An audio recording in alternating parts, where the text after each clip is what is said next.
Est-ce que lelo kapinga oki ko memela biso téléphone à pasteur Moïse Mbie na ba vidéo o ya basi mitakala ya monaki na degré moi nana muté ya mabe bondimi sami ete so pende Eliane kapinga zaki na ba vidéo moko compromettante lui avec pasteur Moïse Mbie en pleine action lokola eti lelo a réclamera lo ba pasteur Moïse Mbie nem ta publier la vidéo na bolumbu bondimi sami ke Eliane nga ko bomba vidéo pasteur Moïse pourquoi ils ont publié té allo baso na cause Eliane ba viola na âge ya 10 ans 11 ans et pas garçon mon Gilles na kena na keti nana ba enregistrer rare na téléphone ngai non so na mutu zo ko affirmer Eliane yo bigilte ce qu'on a tout na boy yaza mwana azam Marie mère de Dieu Eliane ana kiso zo nsa bango vierge après avoir ko bota mwana Gilles a violé elle en 2018 17 18 azongi vierge pasteur Moïse Mbie a déverger atko ça na bato mutu a réglé 4 fois encore vanda bongo ne mwana na vanda ai sa biso a tchaki paquet ba papier mouchoir na c'est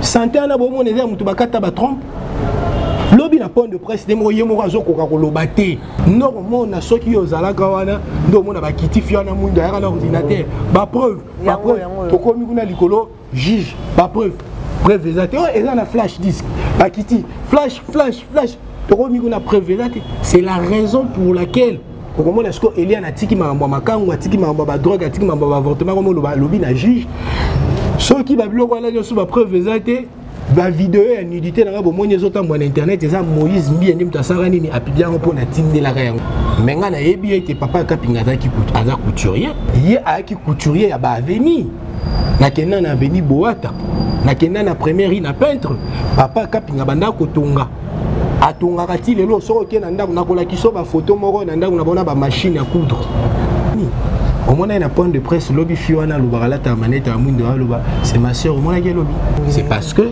bazo kanate ba welini mobali yango nani noko ah soki Eliane type na loro na c'est que Eliane a la famille ba inceste maintenant ba bengi yo aux approches à pasteur ozo kimango pourquoi parce que likambo ozo bunda ngo na continue pour quel droit yo ozo bunda likambo non moi je vais oza mondimi église kuna oza cousin ya pasteur oza proche ya pasteur pour rebunda likambo otina ba preuve boyo yo zano lobi oza no analyste mais nen rekota likambo otina bozina na kopesa yo ba audio ya mobile okokata place ba lobi ba insalité wana.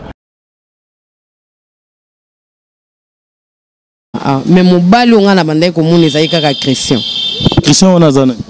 Christian ayaki ke asa fiancé naïe. Angaka officiellement après un moko boye papa na ekotunde mutabuya kinaïe. Aboyi par rapport ya comportement ya Christian kaka le même avenir camarade Eliane bazayo utambola naïe Christian bimi naïe. Aussi longtemps yo do senga mariage et pas moi sinayo au monde camarade no biminaye au monde oyo biminaye kana venu moko à côté si ba désordre camarade na Eliane bazako yo kanate bon à partir wana tout le monde qui azana sérieuxté moyen azo moi na biso ezate papa na bango aboyaki penza soit disons fiancé oyo bomoni na internet wana. D'abord, quand on parle de fiancé, il faut présentation familiale, voilà, n'est-ce pas? Il n'a jamais fait ça. Présentation, ça lui a juste internet de Bomoni après une semaine accueilli. On n'est pas pour révéler ma stratégie. Quand on va notre travail, ma stratégie pour nous détruire bateau. Eliane a causé quand on bomba vidéo, Eliane a causé humilié. La lobby est ma réaction à une femme désespérée. Il y a des salé de stratégie n'ignoso.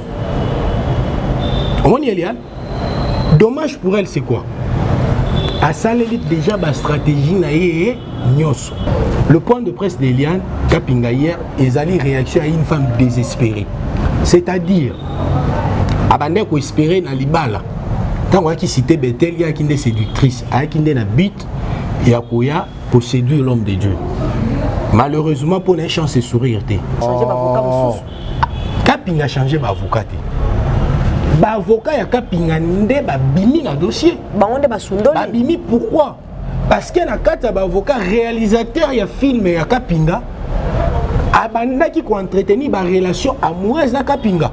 Nouvelle créature, c'est-à-dire Botami a Sikakati n'a pas délivré. Il y a reconnaître qu'il y a un milieu ne bande ko animer pour ça biloko wana ponga ne na lobaki te ye mo ka lobaki akenda ko luka délivrance so akenda ko luka délivrance parce que kati na molimo ba YouTube molimo cupidité molimo lokuté de kati na ye abandaki ko sala ba plan na ya ko chanter pasteur Moïse Mbi a créé un faux jumelle a créé site à pornographie la jumelle wana est-ce qu'on peut prouver le rôle là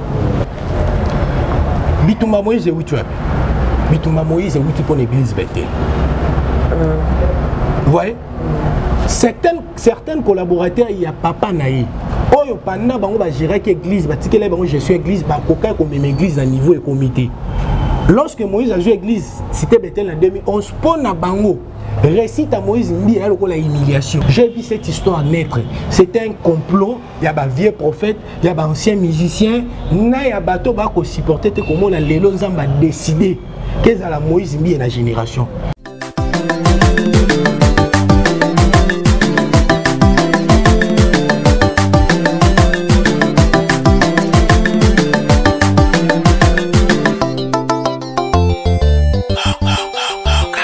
Voilà, bafanya sur bien télévision, bote scanner sur zone parce que Rolanda biso, les loto ye ko solo lande ko moza analyste mais beaucoup monde mpanza ko lobabino mo ko comprendre o ya zali, yene to préféré to yambaye pour la première fois dans cette émission parce que azam to asala déjà analyse et belé aza analyste to ko lobela dossier o yende ko moi si lien o ezongi susu na ma conférence et presse bazo zonga na pasteur na justice, ya azami placé ya ko solo na biso pe ya ko expliquer biso makambo nyonso na cette émission.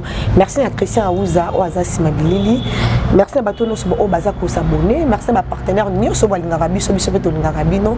Balama, on a qui présenté bien invité na biso le bon bon émission moi Coco sur la molili mais bon quand on a monté ma moussa la monsieur poto servir bino et ça on va payer une acheter. Tonton Alvin bonjour. Bonsoir. Bonsoir madame. Bonne. Ça va, Narit Makongo. Confirmé Zolé Kaneni. Ah. Franchement, cette histoire de confinement me déplaît grave. Je ne sais pas qu'est-ce qui se passe, on nous a confinés. Voilà, merci. On est bientôt. Quand on a mort, on a massé, on a sauté le na si rotala qui conférence de presse yandeko Eliano Eleka qui lobby. Oui, Natala qui a on a boké bignonso. Na moni lokutana ina boké bignonso.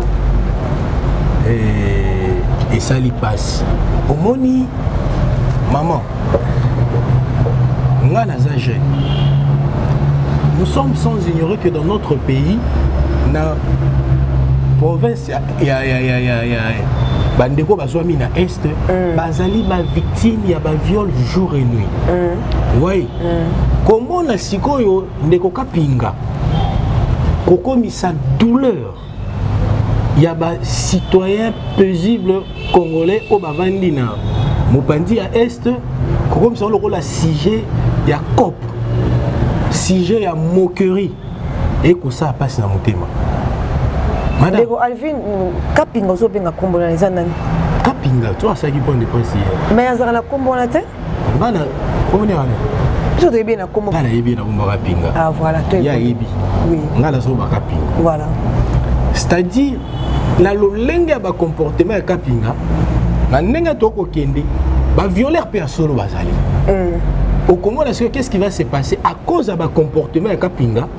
Certaines personnes vont maintenant commencer à profiter de filles pour violer Nenga solo parce que moi opinion endima l'accusation va faire pourquoi parce que à cause du comportement de Kuta Kapinga. Au Barbara Moluba Mongo a fini ça va Mongo nyos.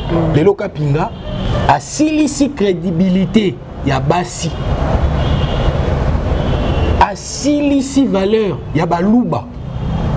O biso toyeba ki baluba ezali etini moko boye o ba se respectaka.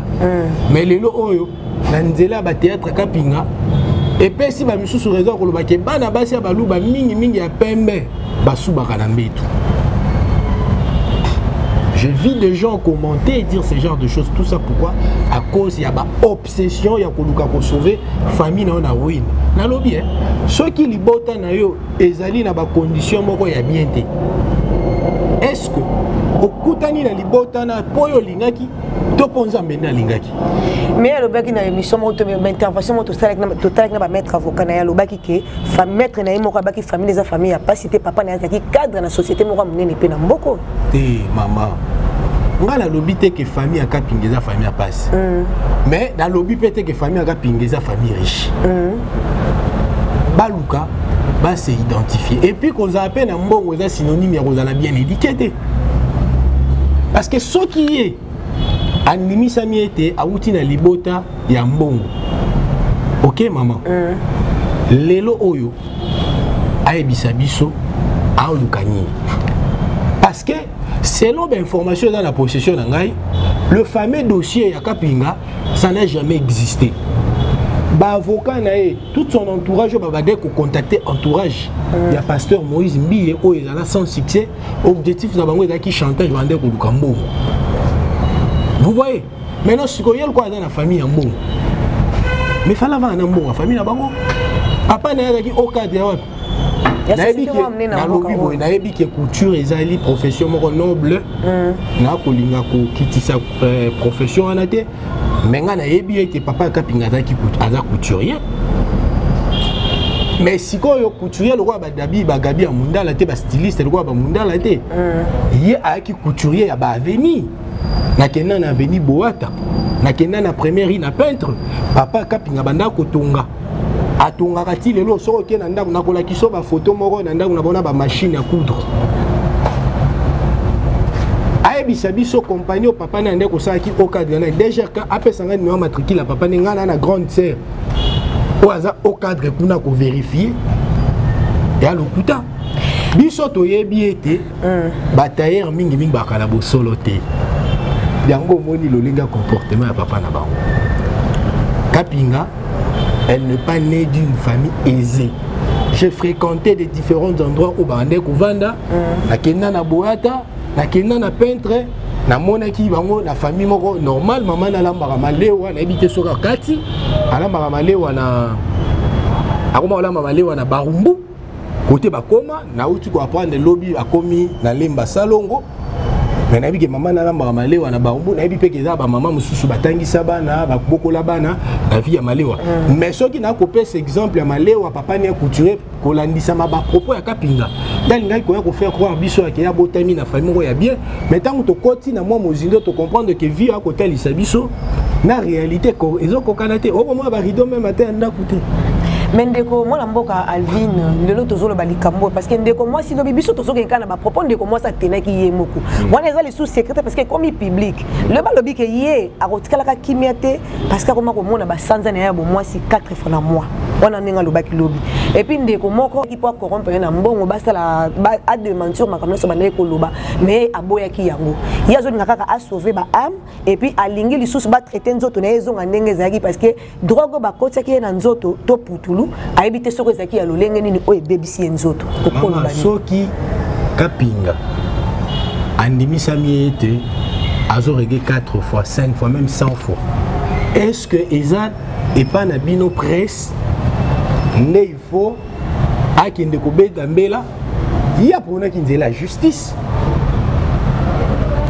pourquoi tilelo azokoka komemata ba document il y a médecin qui ont examiné et a constaté que Kapinga a un problème à trompe, Kapinga a un problème à règle. Ce qu'on a dit, lobbying à la landa qui n'a pas à Kolobake, n'a pas eu soutien sur la roki Kobota. C'est ce qui prouve en suffisance que Maramba Kolobaza Kokosa.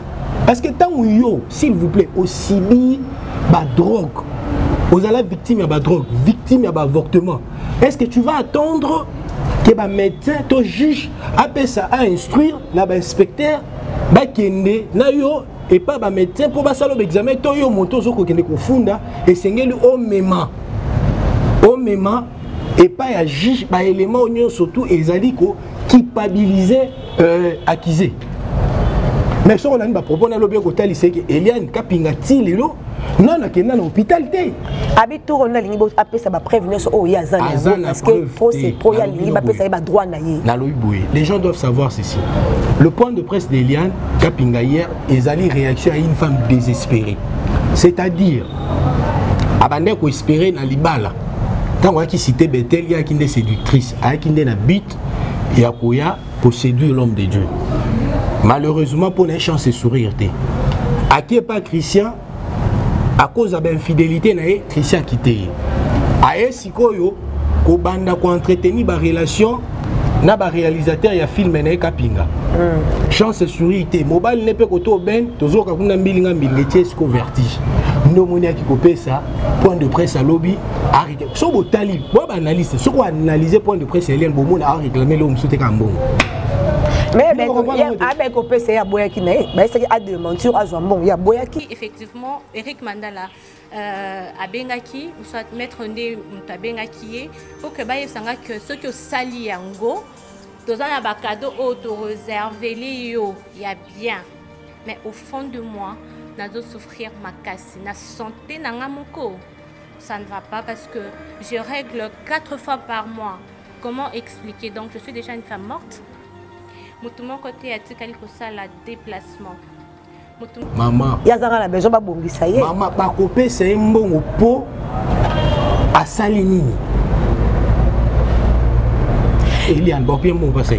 Mais les cameaux peut moi mboka vini les cameaux comme kokina ndenge parce que biso to ebaki c'est sila ki moto se bomanaki ndeko ele na ko l'accession fiancé na aleka que la mission ndeko les to lali to la moko les cameaux se bomi epeli sous moto tant biso to ko la malade les autres tungisa mboka les autres tungisa monde entier tozo on a une solution te ya les sous na les cameaux ko sila ka te bilo mo panzo ko na pasteur azolo banini assez d'une part ça peut réputation ya mutu bandi mpe belé ba ame ko beba po ba amona ba photo ba ya ndeko ba se belé à église wana ba o ba yemba na carte téléphone un pasteur s'il est en relation ne peut pas se permettre ya kosenga vidéo ya mutakala si ozo zwa fiwana au sérieux osengi vidéo ya mutakala et belé qu'est-ce que tu en fais il y a tant de vidéos qui s'est trouvé na carte téléphone wana o yemoko alakisanga ya ba femme mariée ba femme non mariée ba sœur ya église ba choriste ba protocole ope ba yebinga auto yebani to tika to mona na pe o ngamoko kutunda bana ko silikela par rapport à ba vidéo wana il y a mitakala tangu abandaki kosala ba plan na ya ko chanter pasteur Moïse Mbi a créé un faux dumel a créé site à pornographie na dumel wana est-ce qu'on peut prouver le rôle lorsque il y a ça ba point de presse azolo ba diffamer a kofunda bato et que biloko kapinga zo ba diffamation est-ce que lelo kapinga oki ko memela biso téléphone à pasteur Moïse Mbi na ba vidéo o ya basi mitakala ya monaki na degré moi nana monté à ma bébé ndimi sami était so pendé Eliane kapinga zaki na ba vidéo moko compromettante lui avec pasteur Moïse Mbi en pleine action lokola eti lelo a réclamer lo ba pasteur Moïse Mbi n'imta publier la vidéo na bolumbu on ndimi sami que Eliane nga ko bomba vidéo pasteur Moïse pourquoi zo publier té mais avec le téléphone ezaki trikende ko na moi si wa mwindo abenda kasuki na baki téléphone moi na bango zaki trike mbanda ne susu ndeni mais aza grande sœur na o alo barapo na ke basunga moi na biso grande sœur ni atatani fiwana azalaki likangu ya ex likangu ya kapinga o azaki patron na ye on comprend nazo comprendre ex ya ex likangu nazo comprendre c'est-à-dire moni noko oya lobakaza noko kapinga noko na mangwa lekana ba foto azalaki na oki koloba peut-être si lelo azalaki likangu ya kapinga na 2017 na 2017 yenda azalaki patron ya Eliane kapinga na 2017 na shop na ye ya RTL eza na croisement Bukasa Kabinda ndeko Alvin yo za ba preuve makambo ozolo ozala ba preuve okene ko sala 200 ok ko sala expertise oziba makambo nyos ozala ba preuve na bandeli ndeko bomonaka na caméra lobakaza noko Eliane kapinga azali noko na ete bana balie moko familial te azali ex patron na ye Eliane en 2017 azalaki agent na kati agence ya RTL où ezwami na croisement Bokassa Kabinda kolo agence wana soki kolo shop wana nde monsieur wana obomonaka aza ni de famille Eliane kapinga azaki likango ya kapinga pendant ce temps là kapinga muto agani na shop wana komone Cédric lorsque ce patron a se rendre compte que firo ya bimara na ye abimara pe na gérant na ye ndo komona patron j'ai décision basani babenga na Eliane na mosala. À notre grande surprise dans le dossier kapinge bandi to komi komona fiona mwindo akoloba ete ye grande sœur na ye voilà grande sœur na ye aza grande sœur ya kapinga tant on meka un peu ko finer te ko découvrir que ba entretenaka ba relation amoureuse na le fameux Nokoana à cause de ça, Nokoana qui ex-Kapinga. Vous voyez? Oui. C'est là qu'on a su. Maintenant, qu'est-ce qui va se passer? Lorsque la fille, elle a su que Eliane entretenait des relations amoureuses avec son petit ami, au moins, il y a un point de presse, lobby Fiona, c'est ma soeur, au moins, il y a lobby. Non, c'est parce que, Bazo Kanate, Bawelini, Mobali, non, ah, ce qui est Eliane, c'est que Eliane a la famille d'inceste. Parce qu'il y a encore prouvé noir sur blanc que Eliane entretenait des relations amoureuses là le fameux monsieur là qui prétend être son oncle. J'ai des photos qu'on m'a envoyées depuis Ouganda. J'ai des messages qu'on m'a envoyés. Mais malheureusement, je ne peux pas mettre ça ici. Ce qui est lobby à qui va preuve. Et maintenant qu'on prouve effectivement il y a une relation à pasteur Moïse. Mais le a besoin de télémailler, il y a un pasteur à la barbe, il y a un besoin de samba, tête à tête, avocat moral à la tête, il y a loba. Mais mais na likambo nungu etambola na banzela balobi ke pasteur andimaka kuna kazali fiancé na ezali kamba solo to ya lokuta sko na biboye reçoit les salamara huis clos et dans la phase mort préjudicielle donc c'est-à-dire kaka ba avocat Eliane na pasteur Moïse bien na avocat ni moko nde bakotaka sko moto ayebisa bino makambwana azwango wapi kwa ni te lobi na point de presse bino presse otuna kika pinga mutuna aibisa bino makambu oyo ya lobaka kuna. Je peux vous rassurer ezalaki ba pilipili na mafuta na mungwa oyo communicatrice na bonga na benga la chakala abandaki kotia kuna koluka ko gagner compassion et attention ya opinion publique. Mais en réalité lorsque Eliane Bakoti lors ya confrontation d'abord on a posé la question Eliane oh nani baba.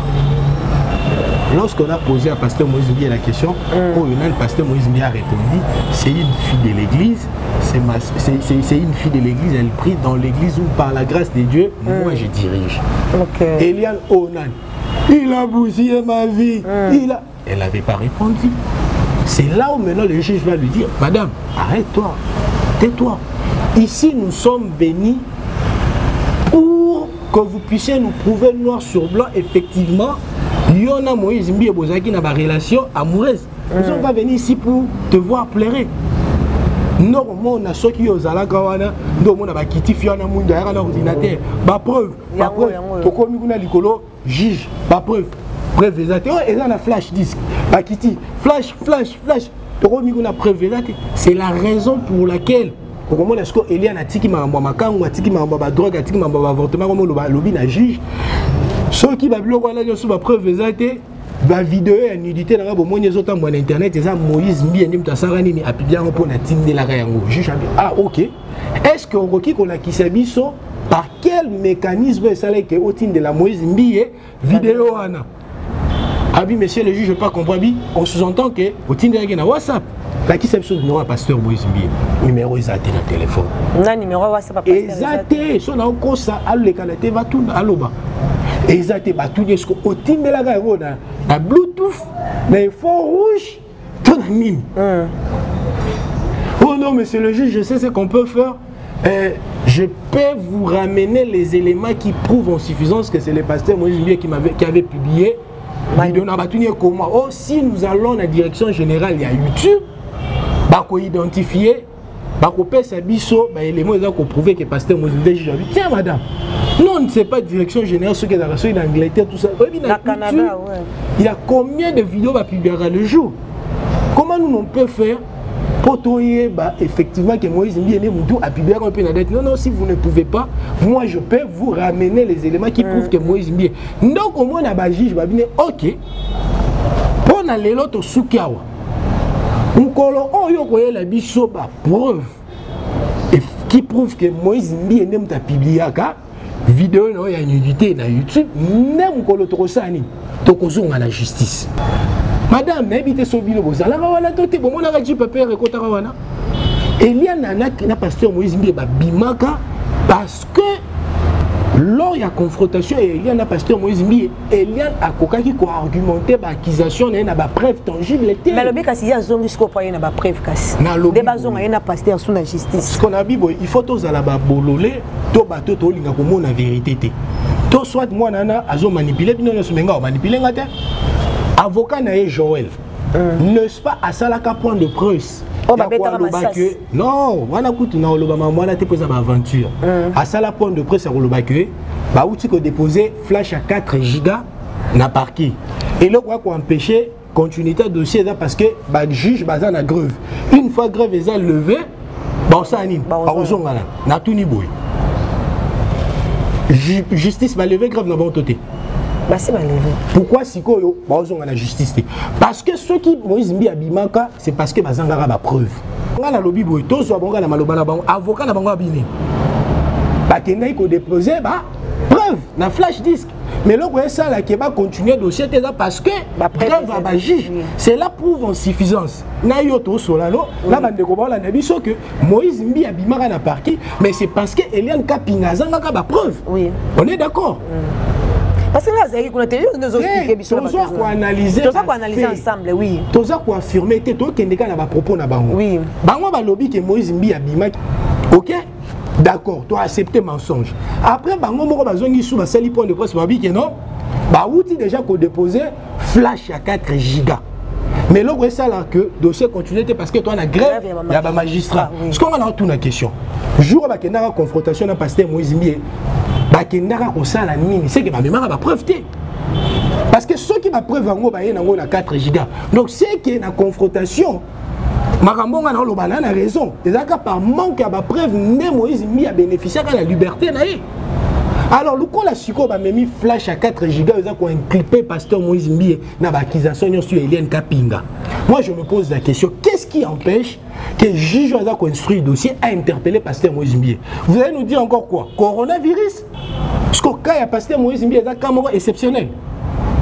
Et on a dit bon, mais à ça que nous point de presse pour semaine notre zobana pour bazo on a pasteur qu'on a azo écotique ba preuve na la ndigo point de presse na lobby du Susuke ce qui dossier stoppé elle sous membre grève va juge et comme premier coronavirus son a tenu boy depuis grève va juge ça qui levé si tu comme la période de coronavirus n'est-ce pas il y a plus de 4 semaines moi je connais la date coronavirus c'est comme ça.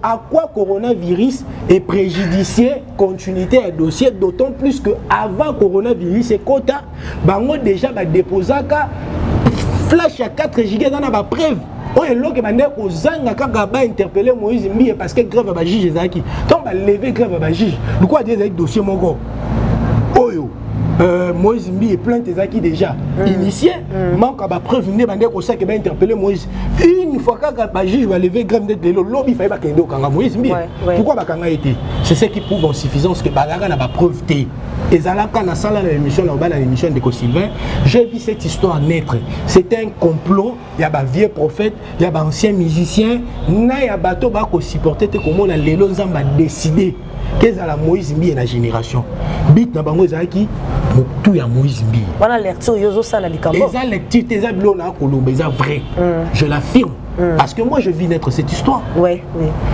tout réfléchis maman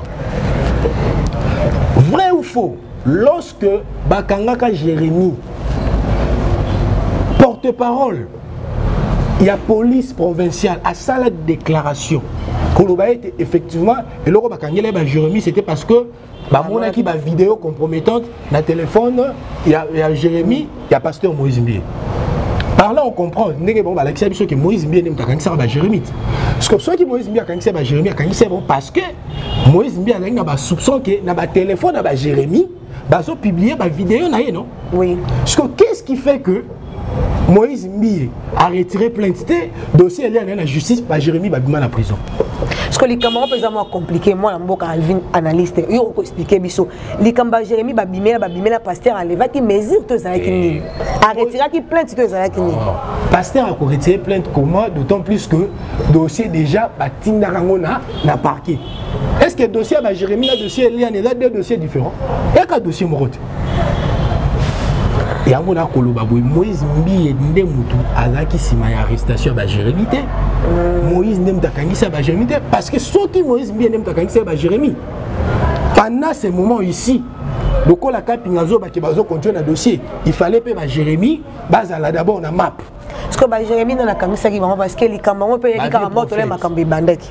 Tant likambe bandi makambe ndeko eliane bandi moto apen le bakangi pe makambe bakangaki ba Jérémie ko bana bakangisa ba vieux prophète bakangisi bango sundenge bayokana ki te to le bibo ezali clique ya ba magouillère. Tala. Bitumba Moïse wutu api. Bitumba Moïse wutu pour l'église Bethel. Vous voyez? Certains collaborateurs, il y a papa naï. Oh, pendant bango ba gérer l'église, ba tikele bango gestion église, ba koka comme même église à niveau et comité. Lorsque Moïse a joué église, c'était Bethel en 2011, pour na bango récite à Moïse Mbiye a la humiliation. Yo bosani mentalité ba congolais mingi lelo na place yo échoué, yé faut échouer. Sur place yo échoué, yo réussir pour na comme le l'insulte.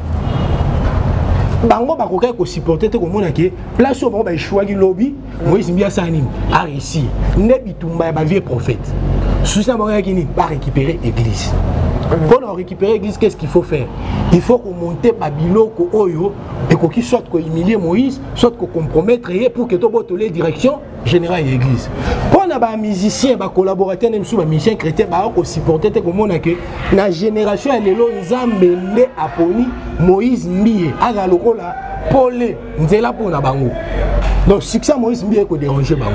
Pour les anciens musiciens ils supportent qui était comme on a décision de Moïse Mbiye azwa qui a se débarrasser na bango après voyage à Gabon. Sikoyo, qu'est-ce qu'il faut faire?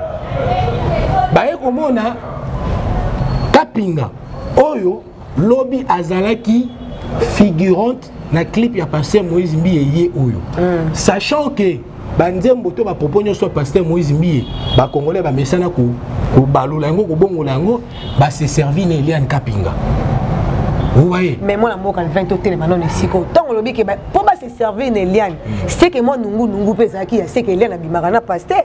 Bah, quand je me trouve pas, c'est que les cambezate. Na lobby boy. Voilà. Pasteur Moïse Mbiye aloba, Jésus batbaloba, gay. Avec au bandela na remix. Et na album single, il y a 3 titres, Oyo, Je t'aime et consort. Nandé mon arouba la tobi. Na lobby Jésus, yo Oyo kakati. Na lobby mini, Jésus. Ok? Lorsque ça les clip aye Oyo, bobo sanité que pendant ces périodes Batou, Babanda qui Koluka, Moïse Mbiye sani ni abala. Tant que ça l'inde moye Oyo, certaines personnes ont commencé à interpréter. Ah, na clip wana ye Oyo, à ça l'inde moana pas la qui s'appelle indirectement, moi sinaye. Vous voyez? Alors le col là-bas congolais va vivre na rumeur. Basu ba rumeur wana ba commission on peut le voir histoire vraie. Et pourquoi est-ce que la mato ya Eliane Kapinga une fille qui pide. Vous voyez? Abi le col abi yo na clip yo ngane na ki logo la pièce maîtresse. Soki sikoyo na se servi na ndembo ye oyo. Pona kende ko accuser Moïse Mbiye koloba ete azaka nanga na relation amoureuse, les gens facilement vont croire. Pourquoi? Parce que bango belia na ba vieux prophète, ba mesana na ba rumeur. Bon ba kanise na niveau ya justice. Justice a besoin ya ba rumeur. Donc au monde alors il y a audition. Eliane Kapinga pasteur Moïse Mbiye. Tia bima ridicule ba tuba seka. Azo bani yo mona été na clip ayo. Eliane so ma ba ko sa loba na kosi. Ayi bisi ba ji. Mais qu'est-ce qui prouve que vous avez la relation pasteur Moïse Mbiye? Abi. Comment on a été na clip ayo muto to sala les clips azal roi mobile ngala taki noir ngala été pembe pasteur Moïse Mbiye. A été pembe likolo. Noir na se. Ndeko Christian na mona été. Mais est-ce que tant on déco moi ça le braquer pasteur abané ko zoé banazaki mwana muketi akomi na âge akomi ba ça c'est ma comme chose qui na bon moto parce que ceux qui mutaza mineur a une conscience à vite à cause ça deux ba pièce moko monter. Maman, lorsque vous parlez de mineur, il y a une église peut-être Bethel na moi il y a j'avais février mars avril mai. À ça les 4 mois. Mai 2018. Voilà. Si je ne me trompe pas, elle avait déjà, mai 2018, Eliane, elle avait déjà 23 ans. Comment ça? Mais je te dis avec quelle preuve Eliane avec quelle preuve Eliane a mineur. Parce que y a beaucoup de parce que y a des colons. Il faut qu'il y ait des sous-bassemani. Le certificat de naissance soit le Koutaba, ça c'est lobby. On a la preuve, Eliane a une église cité Bethel, dans mois de mai 2018, elle avait déjà 23 ans. Moutou a ça qu'Eliane a une église cité Bethel, il a dit Christian. Pourquoi? Parce que Christian entretenait déjà des relations amoureuses avec Eliane. Il voulait officialiser les relations. Alors pendant ce temps-là, Eliane a bandé au sein d'une église catholique. À qui une église catholique a se retrouvé dans le métier avec une église. Le roi a la lingio, n'a semblé dans la bêtise, une église, il y a tout ça, église moko. C'est comme ça qu'Eliane va arriver à l'église, alors qu'Eliane a eu la grande mission. Tant qu'on a l'église, et on considère Christian, au moment où Christian a d'abord choriste de l'église cité Bethel et puis chante dans le groupe à pasteur Moïse Mbié. Donc c'est-à-dire, même la prestation à pasteur Moïse Mbié en privé, Christian a parce qu'il y a un orchestre à pasteur Moïse Mbié. Donc quand les liens avec une relation amoureuse avec Christian, d'office, et la relation officielle, Eliane peut accompagner son petit ami partout. Ou petit ami qui est presté. La répétition, monsieur pasteur Moïse Mbié à Salahouna, qui ne sait pas ça? Est-ce que parce que j'ai photo Kangi, Nanda ou pasteur Moïse Mbié, c'est ce qui prouve que il y a une relation avec pasteur Moïse Mbié? Vous savez, il y a combien de gens le long de la Toko Koutanaboye, Bato Baye, Babi Sokou Talvino, Bimanandela, Boumtabi, Toka ma photo. Est-ce que Mouton y a son Kangi une photo to Ebani? Donc moi, si on a Kangi une photo, Ningo Lobake, Kokanga, moi si photo est synonyme à Bolingo. C'est là où cette fille elle a failli. Pendant tout ce temps, il y a un concert, il y a Christian. Le pasteur Moïse Mbié a pu quand même constater que, hormis Christian musicien, mais c'est son fils spirituel. Le roi papa, moi aussi. Curiosité, il faut ça là. Vous voyez? Mais pasteur a tout dans Christian, mais pasteur Moïse Mbié a Eliane, c'est lorsque va organiser conversion, il y a des jeunes qui sont convex. Convex, c'est 3 jours. Le 26, le 27, le 28. Maintenant, Christian a envoyé Eliane dans le département jeunesse, dans le mois de mai, convention, je crois, dans le mois d'août. Eliane a bénéficié d'une influence. Il y a Christian, a coûté un frère Pierrot Kalele, le président, il y a jeunesse église cité Bethel. Eliane a intégré l'église cité Bethel dans le département jeunesse. Quand on a intégré le département jeunesse, moi, façon tout, mais si on a intégré le département, il y a organisation, il y a convention, il y a convexe. Pourquoi? Non, dans la agence de communication et tout. Une église, elle voulait, c'est-à-dire qu'on servit dans le département, surtout. Qu'est-ce qui va se passer? Comment est-ce que le pasteur Moïse Mbié a eu la clôture et la convention convexe, c'était le 28 août. Si ma mémoire est bonne, si je ne me trompe pas, il fallait battre la lettre et un remerciement. Pour que surtout participer à la converse du 26 jusqu'au 28. Moto est la lettre et un remerciement et Moïse aux États-Unis. Qui secrétaire du département jeunesse et puis secrétaire de l'église cité Bethel. Lokola la mesana te na marambo kotanga lokola Eliane azaki parmi bandeko bazaki na département et organisation, Eliane a quoi ko senga na président Pierre Kalele ceux qui ba oki ko pesa occasion ya kosa nini atanga yango.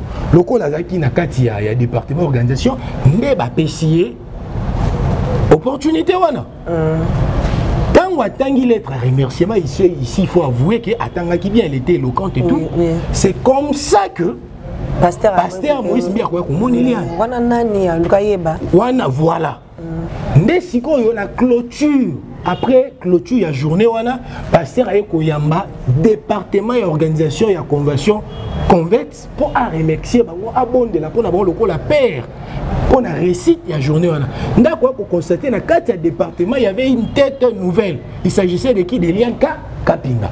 C'est le même jour où le pasteur a connu Eliane. Lorsque je dis connaître, c'est-à-dire, il voyait, mais il ne connaissait pas que c'était vraiment une fille engagée dans les choses de Dieu. Parce que l'église du roi cité Bethel, il en a plus de 10 000 membres. Est-ce que le pasteur voyait diminution? Est-ce que le roi a Christian de temps en temps, le roi pasteur, alors que Lucas s'est rabaissé, il voyait non. Oui. Mais il s'intéresser si quoi Eliane, c'est tant que à télé la chair, à Tanginine, soit tout na mais des pères spirituels. Comment mon togo tangani non, il faut y babouille. Dans l'église non il y a des départements. Président jeunesse a le roi pasteur il y a ba jeune. Yene mutupe a général ba jeune. Dans qui kota là, peut-être par conduite par façon mutami pesi à ça nini. Après ça y est ba tâche parce que tant ba on appelle na président jeunesse l'église. Tant ba nomo président et jeunesse au ça l'appelle comité na yo.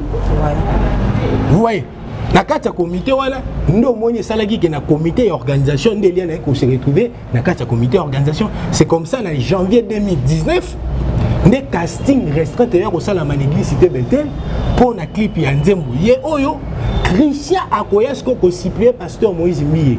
Pourquoi Christian doit supplier pasteur Moïse Mbiye? Parce que Eliane va venir dire à Christian, j'ai une agence de communication, on a besoin de visibilité, on a besoin de quoi pasteur au la clip, bon langa pasteur na s'afficher na clip à travers elongi nangai. Clip ngo zakinde pasteur mtapona ka etene mtangaka ko akoyaki ko tsende demande. Asenga ka mobile nae feature homme nae, malheureusement Simbati. Christian. Que na une agence de communication, le la pasteur a la clip. Si bon langa pasteur na affiché na clip. Pour que l'on ait service. Vous voyez, Christian est allé parler au pasteur et le pasteur a approuvé. Mais le pasteur avait dit, vous devez passer dans un casting restreinte. Parce que le pasteur Moïse, c'est quelqu'un qui aime la... C'est-à-dire, il y a bien. L'X, mais l'autre, ça l'a bien quoi. Mais tant que ça casting, ici il faut avouer quand même que moi a prouvé qu'il a capacité parce que Eliane a ndokité. Aza pe na ba qualité ne mususu marge ya malamu lekinde ya mabele lekinde mingi. Ndoko mona sikoyo ayaki ko bénéficier na faveur wana mais et ici les gens doivent savoir que Eliane n'est pas la seule figurante dans ces clips. Dans ces clips, il y a eu plusieurs. Mais choix Eliane wana ezalaki parce que approuva qui de quoi elle est capable et puis parce que aouta qui nanzela ya mwana spirituel ya pasteur Moïse Mbiye au lobby angaka zala fille officielle to femme officielle ya Christian ya magana groupe à pasteur Moïse Mbiye quand même. Mais moi bandungu ko tambola kana nzela la makambo ebimaki nungu mo ko ebimaki ke na clip ngo pasteur afutaka embongo. Non. Ici, il faut préciser que Eliane a salarié clip pour Naba Foutaye Bongo. Eliane a salarié clip pour Ayebana. Ma maman va vous wapi. Ma maman va vous tant ou bien na kangé na ba message. Il y a bolingo na téléphone alors que bazaki na quelques jours pour préparer pour officialiser relation na ba. Christian voilà. Christian tant kangé na ba message à Ben. La message on a outi ko na kopé so ngopé. Ndé siko Christian ko décider bakata relation na bango na Eliane. Akutaki na message à mobile mususu. Mobile on est Ben o ba sekne en France. O ba outé ko le kala. Donc Ben pesa mobile na yakala. Wala za kana Christian rapena Ben. Voilà parce que ngana na ba message. Ndé siko Christian boyé pas. Mais au royo kana kopé so même audio Christian pourquoi moi je t'ai quitté? N'est-ce pas je t'ai quitté parce que je sais que tu es une fille moins sérieuse. Obima babima non même là-bas Mickey c'est Christian on a besoin de le dire Christian on a besoin lorsque Christian si c'est là c'est comme ça que Christian va chercher à couper tout pour leur relation. Eliane par frustration choqué de voir que Christian a décidé bakabwana ndo moni sikoyo akobana ko supplier d'abord Christian bazongana. Christian Roboya, pendant ce temps, clip a eu et gagne Mokil Mobimba. Parce qu'on a un entourage, on a une personne qui a une photo. On il faut réclamer par eux. Le quoi sur la relation avec Christian, nous monisco à Luka Kinzela, on a passé à réclamer caché naïe. Juridiquement par là, c'est une fille. Tant que moi na batu bino suboyebi affiqué na clip et tout ça bafuta mbongo alors né Eliane a bandi ko contacter Christian pour ebisaye que solo la na pasteur na bino sani apesa ngai mbongo na ngai loko la pasteur Moïse Mbiye na structure Christian qui comme on a direction artistique à pasteur Moïse Mbiye il a fait parvenir le rapport bah mais qui kota la vie effectivement le collaborateur sur la relation tel le il faut ça au PCM Et abandis qu'on imposait montant bon. Alors le col a déjà, on avait des soupçons. Il y avait déjà des rumeurs que cette fille derrière elle, voilà, va utiliser. C'est comme ça que comme on a payé 10 000 dollars wana effectivement. Eliana Zoa Kambongo wana pas pasteur Moïse Mbi était. Eliana Zoa Mbongo wana na direction artistique ya pasteur Moïse Mbi qui sont juste il y a qu'on remixer to cacher derrière qu'on a dit ça manenga participer à la clip. Ce que tala mayele mabe à moi sur.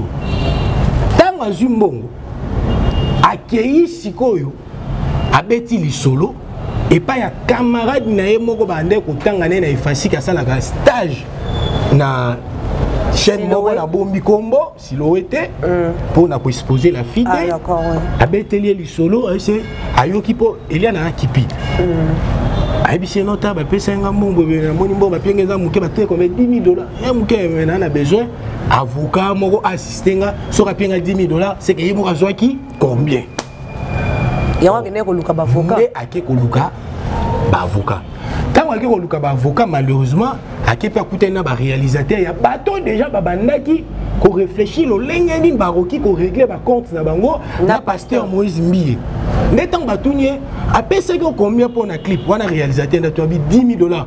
Le réalisateur a dit c'est que Moïse Mbiazana n'a bon. Sikoyo, le col a déjà un document pour approuver effectivement que Moïse Mbiye a foutu mbongo.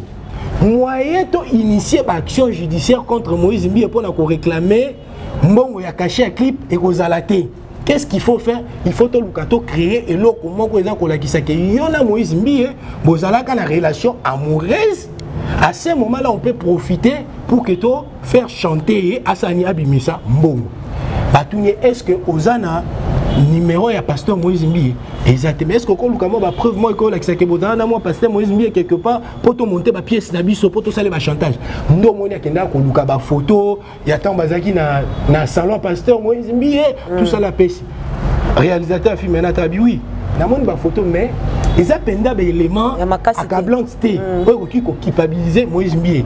Luka au salarié attend moi message Tony ni tout ça na numéro de téléphone. Ouais. Mais Nesikoyo, yango na lobby. Nesikoyo réalisateur, c'est bon, c'est là to travailler stratégie ni oyo, à tous un numéro de téléphone était, to ko luka ba contact net to un numéro Moïse Mbiye, autant de piège. Vous voyez? Sikoyo, réalisateur ya film ya Eliane Kapinga. Bisonyo tout yebi réputation na e non tanga bomona te. Les réalisateurs. Quand sikoyo bango ba yoki que un mwana moko boye kuna azana dossier na pasteur Moïse Mbiye et tout ça là ba vieux prophète pour na bango ezala ki occasion ko sanini ya ko faire couler Moïse Mbiye parce que bango bandimisa qui était Kapinga effectivement alaki na relation na pasteur Moïse Mbiye ndo monisiko bango nyoso ba yesima na bitini tango akokwesa Moïse Mbiye biso to récupérer direction générale église ba musicien ya kala ko bazaki na groupe pasteur Moïse Mbiye pour na bango dans la façon na bango ya ko régler ba compte na Moïse Mbiye pour na ba collègue Moïse Mbiye ba osala baza lusu na succès pour na bango Moïse Mbiye akozala lusu obstacle té pour la succès et de la façon qu'on s'est débarrassé na Moïse Mbiye. L'objectif est là qui ne fils que ba tient attend maintenant ta salle attaque 48 heures na prison Bima pour na roboma image na parce que objectif est pas bomaité attention to récit ko bomaité mais ceux qui a déjà justice et moni population moni que bala ici directement le quoi ba congolais ba messana na spéculation et qu'on travailler sur le plan mental et qu'on sort et tout à Osani à recouvrir donc on a na live nous surtout la chaka la banda ko sala tant ozo mona Moïse Mbiye outi France a sali qui église etondi landa ba propos na dans ani bandimi taba maramo nous sur pasteur na bino sali bon continuer au mona objectif na bango final les que basa la scandale wana pour que l'église cité betele sa nini et kufa mais tout le la dossier la mo que moi et ko plus maintenant ça va ko banga et ko ma que pasteur tam sous ba condamné tam sous moi na na ba preuve monsieur Rosala moi mbilinga et on moni ba tebele ba ko banga na likambo c'est que vous pouvez être sûr au moins peut-être que vous êtes des aveugles mais si tu as des yeux tu peux voir ngai la zela qui n'a point de presse à lobby à Kapinga à la qui s'habille son fils qui attend un message au moins il y a ta vidéo vidéo et comme invitation et quelque chose comme ça. Mais pour l'exception, attends, le fils que message mon pasteur Moïse Mbia parce qu'en fait, je vais révéler quelque chose. Moi, je m'attendais que à l'exception de ta vidéo, moi, il y a conversation. Mon roman a point de presse dans le lobby et ça là qui réaction il y a une femme désespérée ou a commis qu'on s'enga chico. Mais a changé d'avocat, l'avocat n'est pas là, a changé d'avocat, mais sous avec qui n'est pas on n'a pas de presse. A changé d'avocat. Pour les Cambodgiens à mort, on a changé d'avocat sous. Caping a changé d'avocat.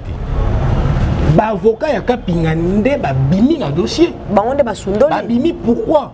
Parce que na kata ba avocat réalisateur ya film ya kapinga abandaki ko entretenir ba relation amoureuse na kapinga. Et pendant tout ce temps là kapinga enregistrera kapinga a filmera ba moment na bango. Le téléphone ozo ka kapinga zo réclamer wana. Effectivement ba kanga ke téléphone. Lorsque la chaka la salaka nini directement quand le bail que non to vanda na kapinga to monika téléphone ezo beta mwinda boy to se rendre compte que abane ko sani abane ko filmer biso ne la musaka curiosité ya réalisateur ya film kapinga au moins le kapinga enregistré la bloc onyo surtout ne le rôle azala qui réalisateur film ne a senga téléphone tant ma sengi téléphone a fungula talibu amoni na buzo bane mo na kati ndak a téléphone toi quand il téléphone compte moi na mutabou buzo bande basundoli. Exactement que non, Kapinga a changé d'avocat. Mais les Cambo est la passe, le pasteur Moïse, au bichon te présenter ma condoléance, le chose que bon ça y est, né à Liboso et na mutu na matanga na se na makambo no soyoko bima. Koloé ba conférence de presse, ko ça ba conférence de presse biso se et c'est ngaka misolo pour ba baye sikana na ba transport ba journaliste ndetoya ki poto za quelque chose tozonga. Les Cambo yo nani eza sima ya mwana pe likambo aussi la te biso toujours bandima ko ba mingi pona réputation pasteur nande ko Eliane ba ko samba ndenge moko te et là dans un niveau ya pasteur ko samba ndenge ko zala moi likolo par rapport à Eliane. Non bien madame au lobby le mot très important mon limi sami vraiment ce qui ezalaki Moïse Mbi azaki ko reconnaître kaza coupable aza ko entretenir ba relation Eliane. Pasteur Moïse Mbi a kondima kombo nzambe sambo ndenge zo sambo bon combien maman ata 300 000 ceux qui Moïse Mbi moi na 300 000 t est-ce que Moïse Mbi ana bato balinga kete o ba ko mobiliser 300 000 $ te ba pesa si réellement Moïse Mbi azaki coupable mais ce que moni pasteur Moïse Mbi azo vanda kimia silence à pasteur Moïse Mbi ya synonyme à faiblesse et là synonyme à faiblesse madame. Il faut se méfier na bato barakimia. Il faut se méfier. Moi, je vais dire à Eliane. De la même manière, il y a ça qui menace lobby à poursuivre bato na ba diffamation. De la même manière, bisopé. Tu ne fondez pas justice à l'eau pour ne pas révéler ma stratégie. Quand on va dans notre travail, ma stratégie pour détruire bato. Eliane a kozala kangelo bomba vidéo tena bombi ne bato bazota to bombi Eliane a kozala humilié parce que moto a kende kozala délivrer ce qui a kangolami il faut atika ba comportement nyo swakala ay bisabiso motindo nino ya saleli point de presse pour nandimisa mi était parmi ba délivrance kende kozwa ba délivrer ke molimo ya YouTube bima ba délivrer ke molimo ba point de presse bima. Le Paul a délivré, c'est une femme, c'est une nouvelle, comment dirais-je, une nouvelle créature. Une nouvelle créature, c'est-à-dire Botami a Sikakati Nankolo, pas où tu as délivré. Yemo va reconnaître que Karagina Milimu Mabé, ne bande ko animé pour ça biloko wana. Pour ngane na lobaki te, yemo ka lobaki akenda ko luka délivrance. So akenda ko luka délivrance parce que Katina molimo ba YouTube, molimo cupidité, molimo lokuté de Katina yi. Sikoyo, c'est que Nzamba wale ça zo salate. Comment on peut comprendre qu'une personne qui vient d'être délivrée, après délivrance, a zongelika un comportement nakal? Mais moi, les Camerounais peuvent aussi la tête. Les Camerounais aussi la tête parce que quand on monte aux pénales, on peut pas l'amiable les Camerounais ont une solution. Parce que continuer Moussala na yé peut élever moi ça continuer vie na yé. Madame, qu'est-ce qui vous fait croire que les Camerounais est silité? Quand il y a des commence avec le silité. La lobby est à réaction à une femme désespérée. Il y a une azana à saler l'idée de stratégie n'ignoso. On y est là. Dommage pour elle c'est quoi? a saleli déjà ba stratégie na ye nyoso ya mibale zani azoluka a improviser ba scène na film oyo ya za réalisateur te. Tu vois là où il y a un problème parce que acteur ato zano na ba talent ato beta kano makasi mais pour ba peso pour osa la film il faut un réalisateur. Ce qui a pinganda zaki réalisateur ya film on pouvait comprendre. Mais est-ce que ba réalisateur ya film no ba lâcher yo. Ba lâcher na moment au beta mi na film ba ndeko espérer que réalisateur va peso tableau mo bo na suka au beta soi-disant assassin pour mamolongi. Mais réalisateur pas commis bloqué.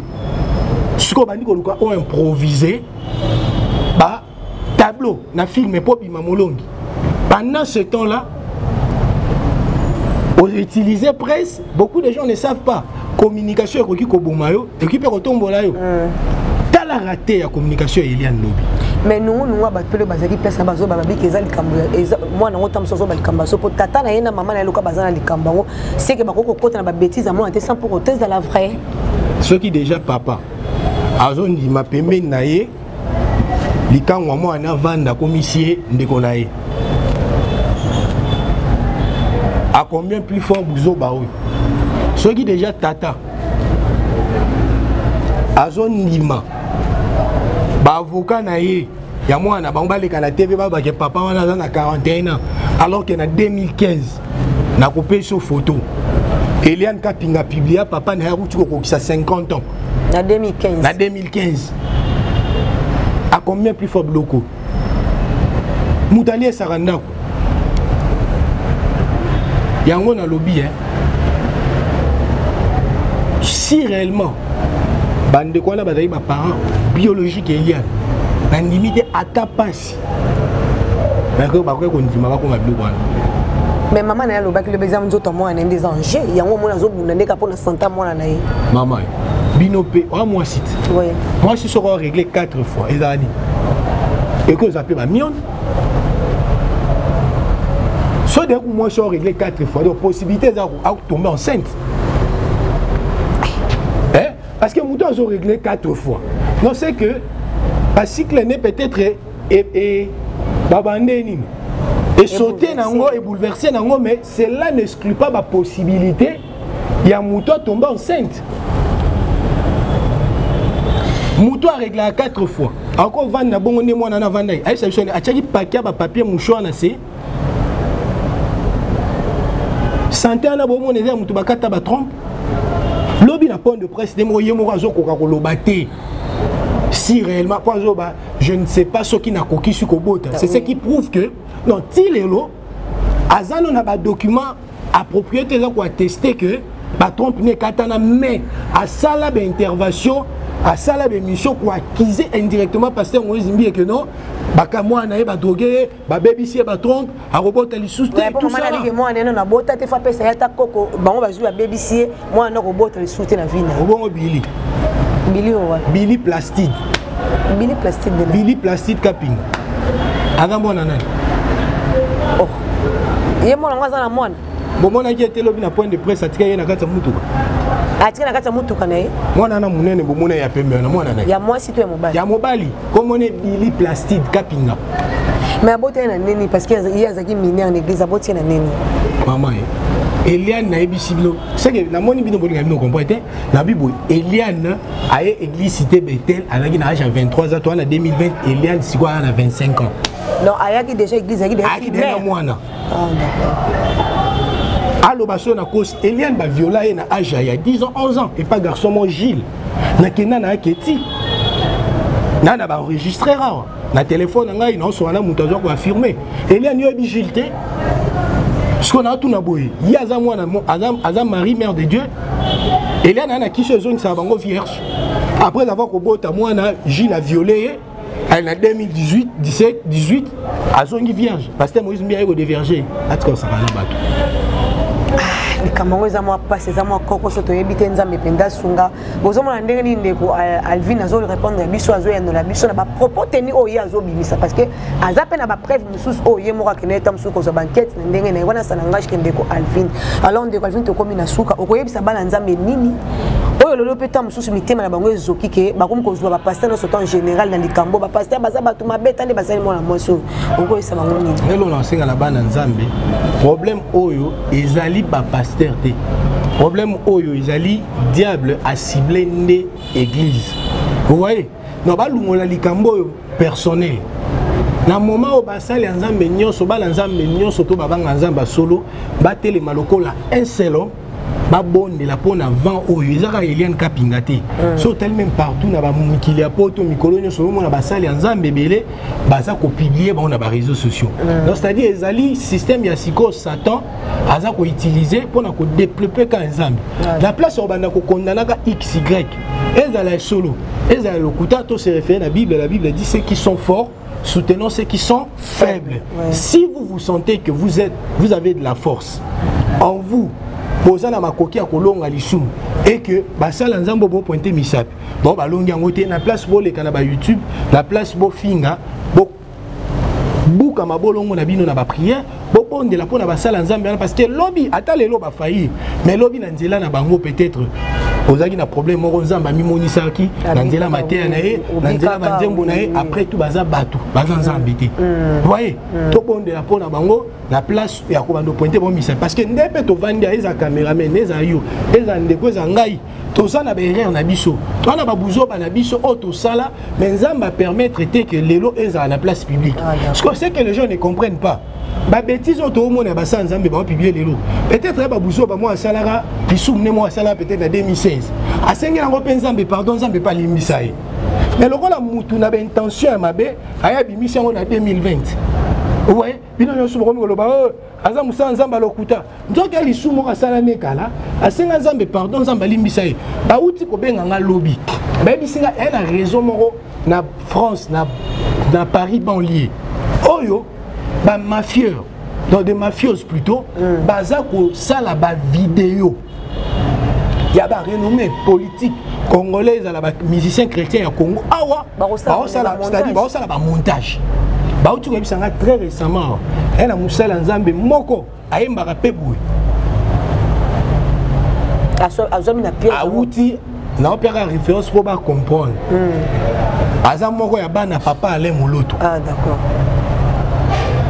babi ni tete makambo coronavirus banayi ba publier et le resal qui ba publier était pour ba moni toi na moment coronavirus ata ba boaki yango ezala na impact ba toi na nyoso ba osabilo ngana point balobi mutu ana kana mwana mobile abota na mwasi mususu na Canada tout ça pourquoi comment est solo ngala éviter ngala oloba okara ngana ngami ba propos na ngai engagé nga te ba propos ne peut engager ka yo ngala na kaka ko présenter biso ba propos mingi engagé parce que yo nous expliquer biso biso tozo ba ke ba mais pour ça mutabi ke za brouillard couleur ezaka na confirmer te ezaka mutayo ki po mokili o ezaka batabiloba loba oko tambola place mo yo ki likamba bi ke ndeko alfa sala ki boy mais tam so za ngo likamba lokuta ndenge nungu ezo tambola to confirmer te ndenge nungu ezo tambola ndeko meje ndeko boy to mona ki ba photo même batek na ba page ba polémique mais vérité ko yeba kaka yemoko na bato baza rapproche na yende ba ko yeba vérité alors juste ko yebisa biso moral ya papa eza ndenge nini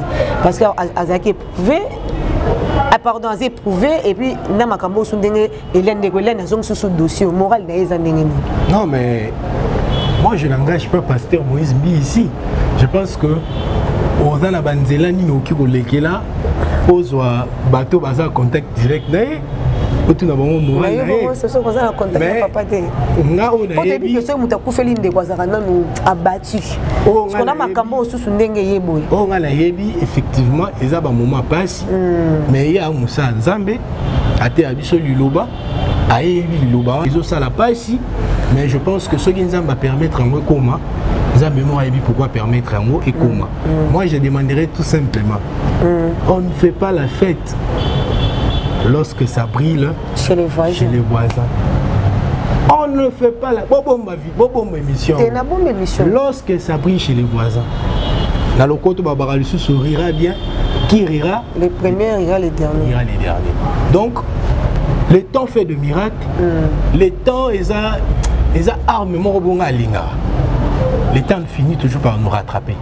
Nos erreurs finira toujours par nous rattraper. Tu peux diper tout le monde. Tu peux tromper tout le monde. Tu peux emballer tout le monde. Mais tu vas jamais réussir à tromper les temps. Les temps, on ne le trompe pas. Maman, les temps, tu peux tromper tout le monde. On dit que Lélo, Eliane, 46 avocats, à la 5. Alors, je vais vous dire que est-ce que vous avez 46 mois en Bordeaux? Mais c'est que ton Denise, la chakala non, le bâté. Tout le monde a communication, la chakala va naître au bana tête d'Anana que pas 46 avocats, oui. C'est que c'est un le couta. Bon, attaque 46 t. Comment yo mutu moko batunyo surtout car au Cameroun na batandinga mabe. Donc ce que vous voyez c'est que donc avocat na nyo surtout ba ma boma. Il y a une raison. Est-ce qu'il y a foutu derrière moi on a dit non journaliste? Bon, on est en journaliste. Mais oui, j'aurais appris que avocat ba sali sabino ba émission. Ah, on est à l'homme. Bon horaire si quoi il y a avocat parce que j'aurais aussi appris que avocat va réclamer bon horaire na bango. Mais les camusoko et bimi déjà besoin de sous secret ba to ça la analyse des choses ko ça mais est-ce que ba foutu les sont bon. Ngana des personnes ko ça une émission sur foutu ngam ezaka ke musala to lito e baka kande vérité ezala éclaircir yango de l'autre toujours. Ya on a autour ba maman na ngai. Omoni atanga yo na ko lobano. Nana na berreur. Nana na masumu na ngai kala. Bien que siko nana masumu asikate. Siko yo o ezaka important na vie zani. Muna ko lobaka. Mato yo kaka mi se monaka. Mais un eloko un eloko moko bo moto akana contrôle na moto za temps. Le temps, c'est Dieu. Dieu est le maître des temps et des circonstances. Le temps va rattraper cette vie. Le temps finira par rattraper cette vie et vous allez vous souvenir de cette interview. Parce que moi, je ne peux pas mettre à la place publique ma stratégie, surtout. Non, ouais. Je ne peux pas. Mais c'est que les gens doivent retenir. Je pense que l'homme de Dieu va bien. Mais si vous avez une vidéo, vous avez passé avec le babi qui est pas à folte. Si vous avez alors, tant que problème est si effectivement, selon eux, Babima na pasteur Moïse Mbie na planète Mars, ton à Jupiter, il a vu son image. Voilà, merci. Il a vu son message. Et aussi, mais ce qui n'est été justice à l'eau là. Et Katamaramu. Tobombi kaka émission moi mboka Alvin. Émission peut être bon malamu. Merci à nous accorder ce temps malgré beaucoup mais on peut se quand même tantôt ça une émission. Voilà, la linga qui n'a pas ça peut contact s'il vous plaît parce qu'à travers l'émission bateau tout ça un numéro pour na ko pesa ngai ba information mais bato senge ba été ba information na ko tia en place ezate pour mutabenga ka lelo isinga tala boyi so pesa information na zape na bato ngai po Eliane ne azana na tia sous écoute. Eliane a sous écoute. Donc Eliane Azana ko sali lo monter sans que échappenga. Ba avocat na ba sous écoute. On comprend. Ba yoka. Donc nyonso bon basala. Mais tant que vous approche à pasteur pourquoi? Parce que les cambos ont na continue. Pour quel droit ils ont bundé les cambos? Non, moi je vais. Aux amont de l'église, aux cousin à pasteur, aux proche à pasteur, pour rebondir les cambos, tina ba preuve, aux analystes. Mais n'est ne recote les cambos, tina bozindo na yo. Les bandits là, tu vois, nous maman na biboye. Ces combats, ce n'est pas un combat individuel. C'est un défi que le diable a lancé contre le peuple de Dieu. Moi, j'en fais partie de ces corps du Christ. Ah, d'accord. Vous voyez, aujourd'hui, je ne peux pas accepter de voir un monsieur innocent vilipendé, accusé dans des choses qui n'est pour rien. Sachant que moi, pendant ce temps-là, moi, je connais la vérité. Si j'étais, je serais complice indirectement. C'est la raison pour laquelle moi je viens éclater la vérité. Voilà. Elle a dit qu'elle était venue, sa mission c'est pour sauver les âmes. Moi je dis que c'est faux. Parce que sur Otangi, Jean 10, on recoute ta mission à Eliane. La Bible dit, le voleur ne vient que pour détruire, égorger et dérober. Vous voyez? Si on a maman nangai, la déclaration Eliane Azosala, na direct Azosala. Est-ce que bah émission Eliane est sauvé bah âme, tout ça qu'on détruit. Vous savez combien de personnes ont renoncé dans les choses de dire à cause de Marambo Eliane, la pasteur? Vous savez combien de familles sont divisées? Vous savez combien de gens qui pleurent jusqu'au jour d'aujourd'hui? Il y a des chrétiens qui ont renoncé parce qu'il ne faut pas oublier qu'il y a Congo, tous les chrétiens affermis, non affermis. Il y a des chrétiens moussous, qui ont enseignement, il y a des prédicateurs, qui ont commis ça, mais ils ont modèle. Peut-être que Moussous a la pasteur Moïse Mbi à Sambelane, pas pasteur Marcelo, mais la Moïse Mbi à Sepelana Moïse Mbi. Ailleurs, il n'y a pas un Zambé qui a comportement Moïse Mbi. Quand on dit que Moïse Mbi a bimagine Eliane, à la fermité, à quoi ici qu'on dit manaye? Ça c'est conquérir les âmes ou détruire les âmes. Ça c'est sauver les âmes. C'est pas sauver les âmes. Azur mission pour détruire ma âme. Alors lorsque moi j'ai la vérité, je viens pour éclairer pour mission. On a Jean 10 Mokitis aussi n'a pas 12. Donc la Bible dit que moi je suis venu enfin que pour que le brebis ait la vie, que le brebis ne va aller garreter. Donc mission nous yangwana. Mais mission nous a ma casse de Calvin.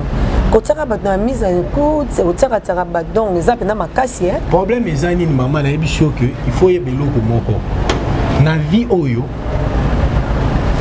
Quand tu fais quelque chose, quand le mal nous arrive, ce n'est pas parce que Dieu t'a abandonné. La Bible dit le malheur atteint souvent les justes.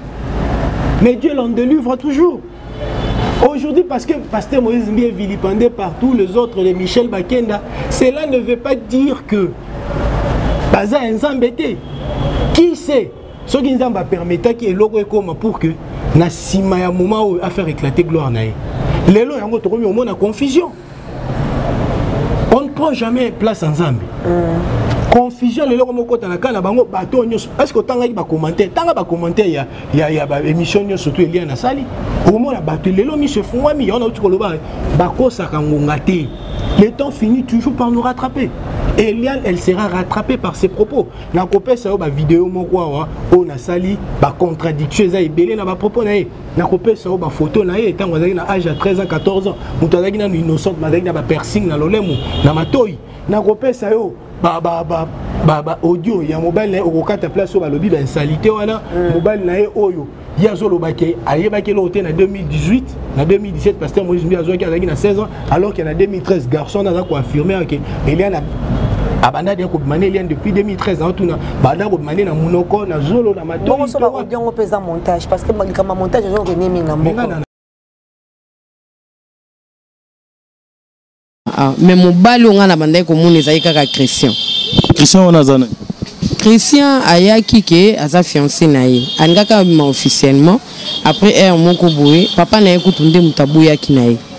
Aboyi par rapport ya comportement ya Christian kaka le même aveni camarade Eliane bazayo otambola naïe Christian bimi naïe. Aussi longtemps yo do senga mariage et pas moi sinayo au monde camarade no bimi naïe au monde oyo bimi naïe kana veni moko à côté si ba désordre camarade naine Eliane bazako yo kanate bon à partir wana tout le monde qui azane sérieuxité moyen azo moi na biso ezate papa na bango aboyaki penza soit disons fiancé oyo bomoni na internet wana. D'abord, quand on parle de fiancé, il faut présentation familiale, voilà, n'est-ce pas? Il n'a jamais fait ça. Présentation, ça lié à juste internet de Bomoni après une semaine accueilli. Donc c'est soi-disant fiancé. Et moi-même, je t'ai quitté. Pourquoi? Je t'ai quitté à cause d'infidélité. Tu vas me dénoncer par rapport à quoi, toi, Eliane? Tu n'as même pas honte à t'adresser vers moi, Christian. J'ai toutes tes preuves. Il y a infidélité, tout. Vas-y, on va m'appeler moi si je vais dénoncer ce que tu as fait. Et je vais prouver que tu as mon...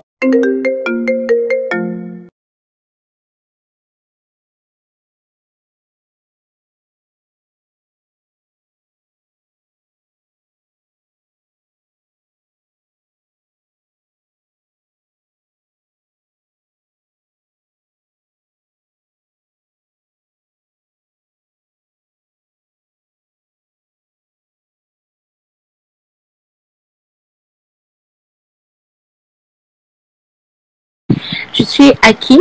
Je ne vais pas partir comme ça sans que je ne puisse régler d'abord le problème que j'ai ici. Le problème, la situation de réclamer mes droits.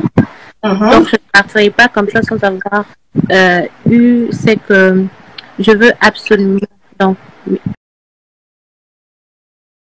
quand le bac vierge, le babiso autant mi validé. Tu vois un peu, moi, ce que mon bétain disco déjà. Tu vois un peu, tu par exemple Eliane, pendant ceux qui 6 mois, tu es ensemble. Natana et belle omoni soya muke ole gata ba 100 fois omoni soya muke ole gata ba 100 fois na ba tamu susu na benga ebo 19h na c'est une j'ai envie de tanner ana lingwala ngana na ngaliema 19h à manager aïe l'air maman bon benga ba 20h 21h non ma fille rentre quand boyebo tu vois un peu donc c'est le moment qui donc et comment est-ce qu'on bord vraiment à tanner siko en 2013 déjà la bongo siko yo betali solo que non Moïse Mbi et ce qui Moïse Mbi moi te ba fantir moi te nga yepe sanga kanda ba source ah d'accord pour te biba montage ba audio pesa la montage tu mongonga muta a mekoli mongonga mo be ni bongo ce qui est en montage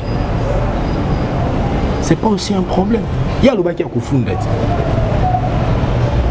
au fond d'un pasteur, toi au fond d'un bino. À lobby dans la nuit na point de presse de moro et c'est un lobby. Et il y a un comme d'un pasteur au fond d'un.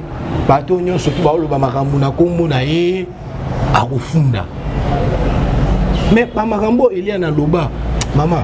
Elia na kosela na ba Mireille Mukeni makambo. Lobby a boyende ko dévoiler comme on atanga kombo tanga lo ba keno complice à pasteur oyo abanda ko kende ko tika nga ba lungola nga ba zé. Elle parlait indirectement de Mireille. Mais il y a confrontation avec Mireille devant le magistrat Kene Kene. Il a migré à l'auditoire. Il a fallu intervention. S'il vous plaît, monsieur le juge, notre cliente ne se sent pas bien. Elle va revenir. Donc, Mireille pas fondé qui est les sous. Il y a fondé 3 personnes. Tozonga l'émission. Toubé Tamaso Mousso. Il y a fondé un pasteur.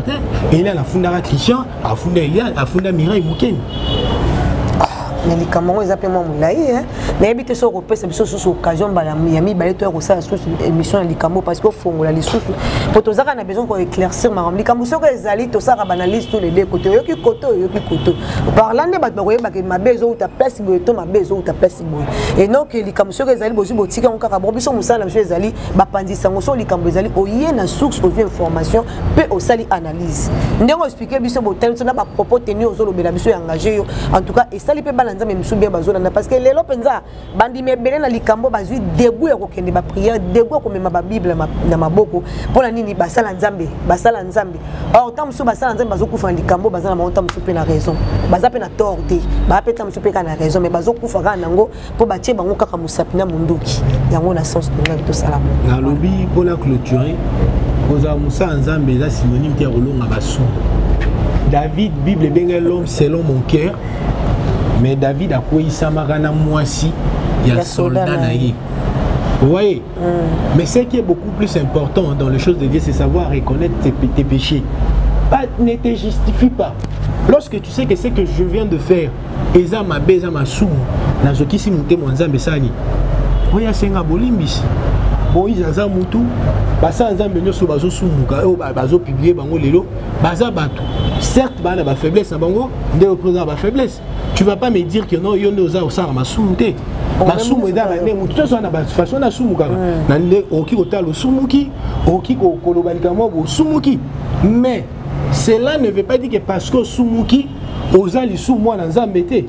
Vous voyez, les soumouans vont continuer à peser sur eux lorsque vous continuez à persister dans ma baie. Mais il faut reconnaître que l'on a salé ma baie au sein de Zambé, pardon.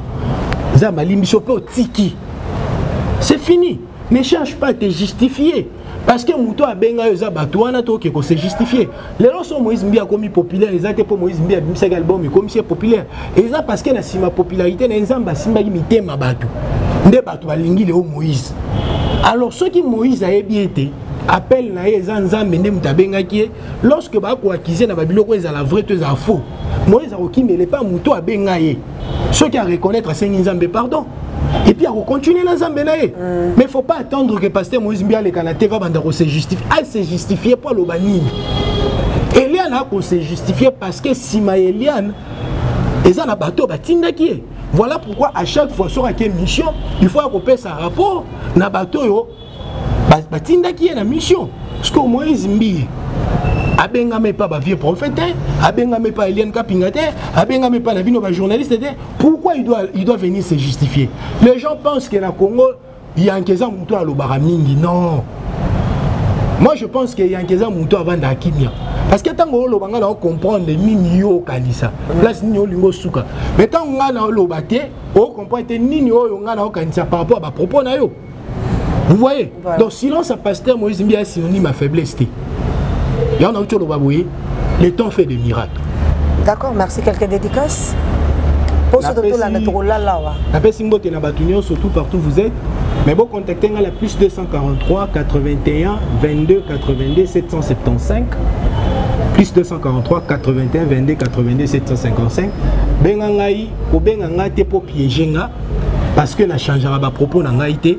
Comme na solara quand on a solara bengangai ceux qui information ezali sur Eliane balokuta musu Eliane botin de langa yango. Na ko vérifier na ba source na pour na uti koloba na tchai déjà sous écoute na kotala ceux qui information tindelinga eza ko correspondre na ko kolika na ko ces informations médecine yo puis médecine ba congolais surtout to respecter ba mesures ya coronavirus so ko biso to vandi boye ezate pour que tu respectes avant ton quota tu to respecter ba mesures donner toi boy tous affecté tous infecté donc voilà pourquoi nous n'avons pas respecté ces mesures, mais sinon respectons ces mesures, ça va nous aider pour sauver de vies, certaines vies à dépend du... Voilà, merci beaucoup. C'était là Alvin, tout ça qui le invité, monsieur Alelo, as analyste pour mon dengeni à l'obi. Bonjour, quand on a un propos tenu sur langage qui invité, à yebi ma quand même information et une chose que nous faisons la source, mais surtout il y a ça en tout cas, balanza million surtout au beaucoup occasion on a fait une émission en tout cas, le thème nous a toujours qu'à copita, bah au bon naranza mais beaucoup conséquent qu'on a. Pasteur Abet ça on li bakuté, azaka mutu surtout tout homme est faillible au balobak. Voilà, c'est comme vraiment la souka. Bon s'abonner, bon aimer, bon partager l'émission, bon comme la biso, vraiment bien. Merci à Christian Aouza Zaïs Mabilili, la ligne mingi, bon mon bien que tu sais l'émission à mon Lili vraiment donc merci, en tout cas bye.